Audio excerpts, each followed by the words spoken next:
Hello everyone and welcome to my YouTube channel. Guys, आज हम start करने लगे हैं वर्जीनिया वुल्फ का एक वर्क जिसका नाम है अ रूम ऑफ वंस ओन। बहुत इंपॉर्टेंट वर्क है। इसको 5 पार्ट्स में डिवाइड किया गया है और बेसिकली मैं बताती चलूँ कि ये लेक्चर्स हैं जो वर्जीनिया वुल्फ ने दिए थे और ये लेक्चर्स उसने डिलीवर किए थे इन अक्टूबर 1928 में एट न्यूहैम कॉलेज एंड गिल्टन कॉलेज में। ये दोनों गर्ल्स कॉलेज थे। इसने यहाँ पे लेक्चर डिलीवर किए थे और इसको पब्लिश किया गया था इन सितंबर 1928 में। अब इन लेक्चर्स को एक ऐसे की जरूरत में पब्लिश किया गया था सितंबर 1928 में।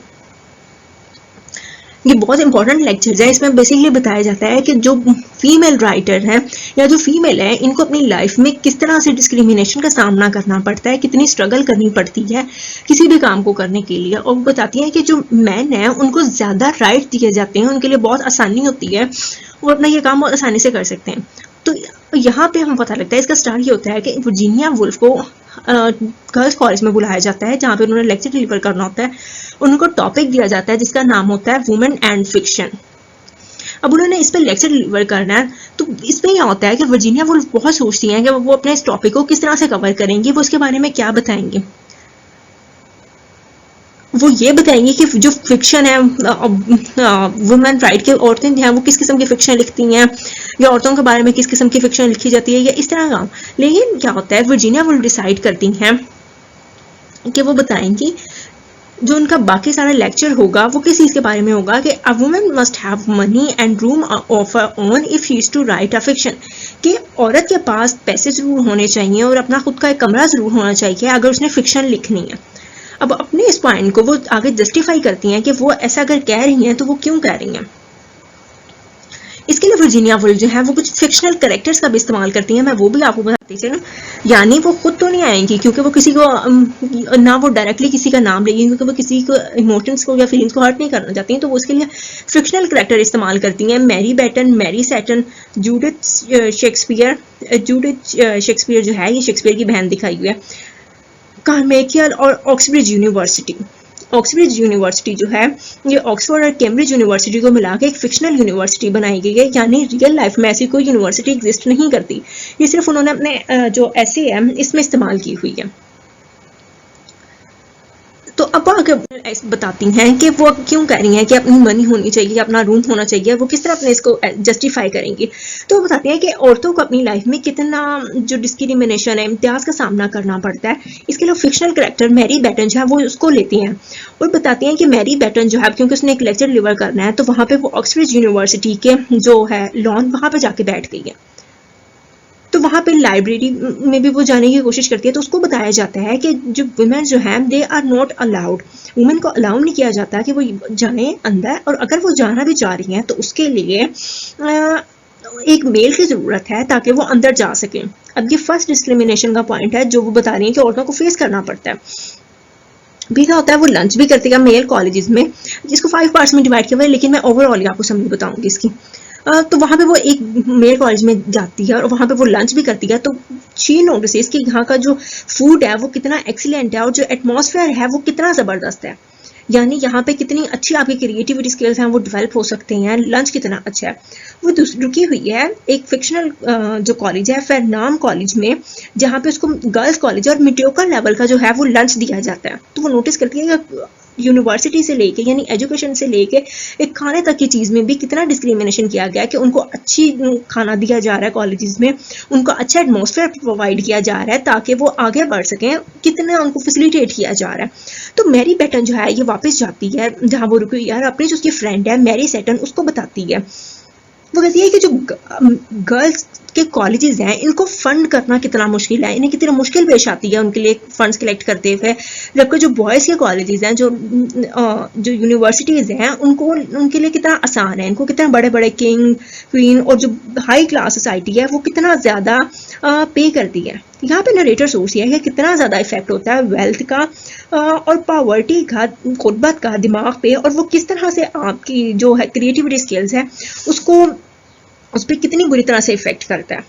अब क्योंकि जो नरेटर हमारी मैडी बेटन उसने लेक्चर डिलीवर करना है, उसको उसके लिए ज़रूरी है कि वो जाए और अपना लेक्चर प्रिपेयर करे, तो वो क्या करती है कि वो एक बार फिर कोशिश करती है और किसी ना किसी तरह करके वो लाइब्रेरी में चली जाती है। अब जाके वो बहुत सारी जो वहाँ पे बुक्स पढ़ी हुई हैं उनमें से कुछ बुक्स जो है वो सिलेक्ट करती है, लेकिन वो देखती है कि जितनी भी बुक्स हैं वहाँ पे वो आदमियों ने लिखी हैं। औरतों पे जो बुक्स हैं वो आदमी ने लिखी हैं, और वो नोटिस करती है कि चंद एक ही बुक्स हैं जो औरतों ने लिखी हैं और वो औरतों के बारे में है। तो उसमें से वो बुक्स उठाती है और वो जब आके बाहर पढ़ती है तो उसको पता लगता है कि वुमेन को कितना इन्फीरियर दिखाया गया है, कितना लो दिखाया गया है इनके बुक्स में।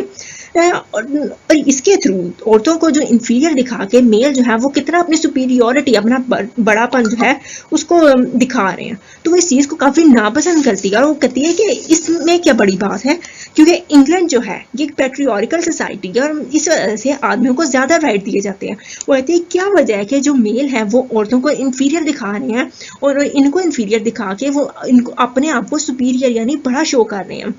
तो ये अज्यूम करती है कि जो मैन है वो खौफजदा है औरतों से, और क्योंकि उनके पास एक ताकत है और उनके दिल में ये डर है कि कहीं कोई उनके ये जो पावर है जो उनके पास है वो इसको कोई छीन ना ले। तो ये जो औरतों को इन्फीरियर दिखाना है ना, ये इनका खौफ है जो इस सूरत में बाहर आके बोल रहा है। यहाँ पे वो शुक्र अदा करती है अपनी जो है आंट का कि वो उसके लिए इनहेरिटेंस छोड़ी है, जिसकी वजह से उसको ज़्यादा परेशान नहीं होना पड़ रहा, उसको फिक्रमंद नहीं होना पड़ रहा, और उसको फजूल की जॉब्स नहीं करनी पड़ रही जो उस टाइम पे औरतों के लिए अवेलेबल थी। वो शुक्र अदा करती है कि उसकी आंट ने उसके लिए पैसे छोड़े हैं, वो आर्ट को जज कर सकती है और फ्री होकर सोच सकती है। वो कहती है कि अगर आपने क्रिएटिविटी स्किल्स को डेवलप करना है, अच्छी क्रिएटिविटी दिखानी है, तो इसके लिए आपका जो दिमाग है वो फिक्रों से और सोच से और परेशानी से आज़ाद होना चाहिए। और ये इसी सूरत में पॉसिबल है जब आपके पास खुद के पैसे होने चाहिए। और वो देखती है कि वो आज़ाद है, उसको फिक्र नहीं है, इसलिए वो आर्ट को जज भी कर सकती है और वो सोच भी सकती है अपने तौर पर। फिर वो सोचती है कि क्या वजह है ऐसी कि एलिजाबेथन एज जो है, जो इतनी फर्टाइल एज थी, जिसको गोल्डन पीरियड कहा जाता है लिटरेचर में, इतने बड़े बड़े जो राइटर्स थे, स्कॉलर्स पैदा हुए, लेकिन क्या वजह है कि औरतों का नाम नहीं है इसमें कोई भी इतनी बड़ी जो थी और नहीं बन सकी है राइटर। तो वो जब वो हिस्ट्री की बुक्स पढ़ती है और वो देखती है कि जो औरतों को बहुत कम राइट्स दिए गए थे, औरतों के पास राइट्स ही नहीं थे कि वो पढ़ सकती, अपने पैर पर खड़ी हो सकती हैं, या उनके अंदर कोई अगर स्किल्स भी थे तो उनको वो दिखाने का मौका नहीं मिल सका। इसके लिए वो एक फिक्शनल कैरेक्टर जो है वो इस्तेमाल करती है, जूडिथ शेक्सपियर का। शेक्सपियर जो है ये गोल्डन एज के, एलिजाबेथन एज का बहुत बड़ा पोएट माना जाता है, बहुत अच्छी अच्छी बुक्स लिखी हैं, ड्रामाज में बहुत बड़ा नाम है इसका। तो वो कहती है कि अगर फर्ज करें शेक्सपियर की बहन होती है जूडिथ शेक्सपियर और उसके पास भी उतने ही अच्छे स्किल्स होते, वो इतनी ही क्रिएटिविटी उसमें होती, लेकिन क्या था, शेक्सपियर को अच्छा मौका मिला पढ़ने का, यहाँ आके काम करने का, तो यही वजह है कि शेक्सपियर तो अपना काम आसानी से कर सका था, उसको आगे बढ़ने का मौका दिया गया था। लेकिन अगर जो उसकी बहन होती है उसके पास इतने स्किल्स होते, लेकिन ना तो उसको एजुकेशन मिलती, ना उसको आगे थिएटर में जाके काम करने का मौका मिलता, तो ये किस तरह मुमकिन था कि जूडिथ शेक्सपियर जो है वो अपने स्किल सिखा सकती। तो वो कहती है कि ये बेसिकली आपकी लिविंग कंडीशन का और क्रिएटिविटी जो होती है, यानी जिस तरह आप रह रहे हैं और आपके अंदर जो तख्लीकी सलाहियत है उनका आपस में ताल्लुक है। अगर आपकी लिविंग कंडीशन अच्छी होगी तो आपकी क्रिएटिविटी स्किल्स अच्छे होंगे। अगर आपकी ये मुमकिन नहीं है कि आपकी बुरी कंडीशन हो और उसमें आप अपने क्रिएटिविटी स्किल्स उस लेवल के दिखा सकें जिस लेवल के शेक्सपियर ने दिखाए थे। वो कहती है उसको कोई भी मटेरियल नहीं मिलता है मिडिल क्लास औरतों के बारे में। अगर फिर वो रिव्यू करती है कि एलिजाबेथन एज में अगर कोई थोड़ा बहुत उसको मिलता भी है तो वो एरिस्टोक्रेटिक लेडीज़ हैं, अमीर घरानों की औरतें हैं, उनके बारे में। अगर वो देखती है कि जितना भी उन्होंने लिखा है औरतों के बारे में वो काफ़ी औरतों ने लिखा है, वो देखती है कि वो काफ़ी गुस्से में लिखा गया है और वो कोई काम का मटीरियल नहीं है, वो इतना वर्दी नहीं है कि उसका कंपैरिजन किया जा सके उस टाइम के बड़े बड़े राइटर्स के साथ, शेक्सपियर के साथ, मार्लो के साथ, किसी भी तरह के वो उनको इतनी ज़्यादा मौका नहीं दिया गया कि वो इसको समझ के लिख कर सकती। उनके स्किल्स नहीं डेवलप किए गए हैं, और स्किल्स डेवलप इस तरह से होती कि उनको एजुकेशन मिलती, उनको ज़्यादा मौका मिलता, वो ज़्यादा सीखती।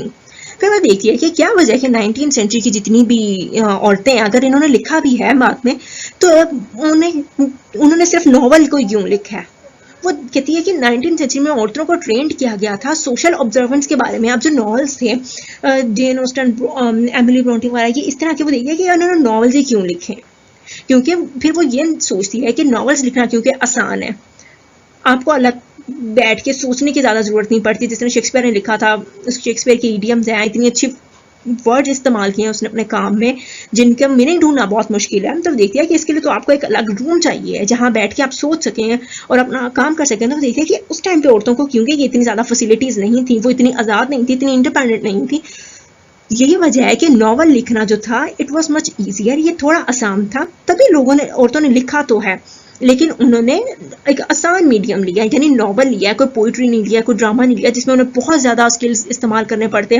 पोइट्री के लिए कोई बहुत अच्छे अच्छे उन्हें सीक्वेंस चाहिए होता, वर्ड चाहिए होते, तो वो इस किस्म का तो नहीं लिख सकी हैं। उन्होंने नॉवल लिखा जिसकी आसान लैंग्वेज थी, उसको आसान तरीके से, आसान मीडियम था उस टाइम पे उनके लिए काम करना।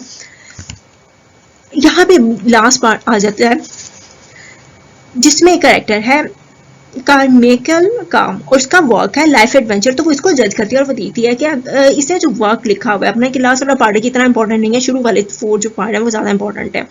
इसमें आप देखिए कि इसने काम लिखा तो है वो, लेकिन इसका सीक्वेंस नहीं बनता, इसका प्लॉट अच्छा नहीं है। तो इसने अगर लिखा तो है लेकिन वो बहुत शानदार ने लिखा हुआ, तो देखती है कि इसको भी सीखने की ज़्यादा ज़रूरत है, अपनी क्रिएटिविटी पे काम करने की ज़रूरत है, ताकि इसको अपने स्किल्स को ज़्यादा डेवलप करने की ज़रूरत है ताकि ये अच्छा सीख सके और फिर ये अच्छा लिख सके। बेसिकली ये सारा इसी के बारे में था। ऐसे यहाँ पे जो ऐसे ख़त्म हो जाता है हमारा कि औरतों को इतने ज़्यादा चांसेस नहीं दिए जाते हैं उनके पास, उनके वो अपने स्किल्स को सीख सकें, अपनी ज़िंदगी में आगे बढ़ सकें। और जो मेल हैं उनके लिए ये सीखना और ये करना ज़्यादा आसान है। उनको सोसाइटी जो है वो ज़्यादा मौका देती है, उनको फैसिलिटेट करती है ताकि वो ज़्यादा से ज़्यादा सीख सकें और बढ़ सकें। औरतों को कदम कदम पर ज़्यादा डिस्क्रिमिनेशन का सामना करना पड़ता है, तो अगर उनके पास स्किल्स होते भी हैं वो तब भी किसी को दिखा नहीं पाती हैं। अगर आपको वीडियो पसंद आएगी तो प्लीज़ लाइक करें, शेयर करें और मेरे चैनल को सब्सक्राइब करें, उसको आगे शेयर करें। Thank you.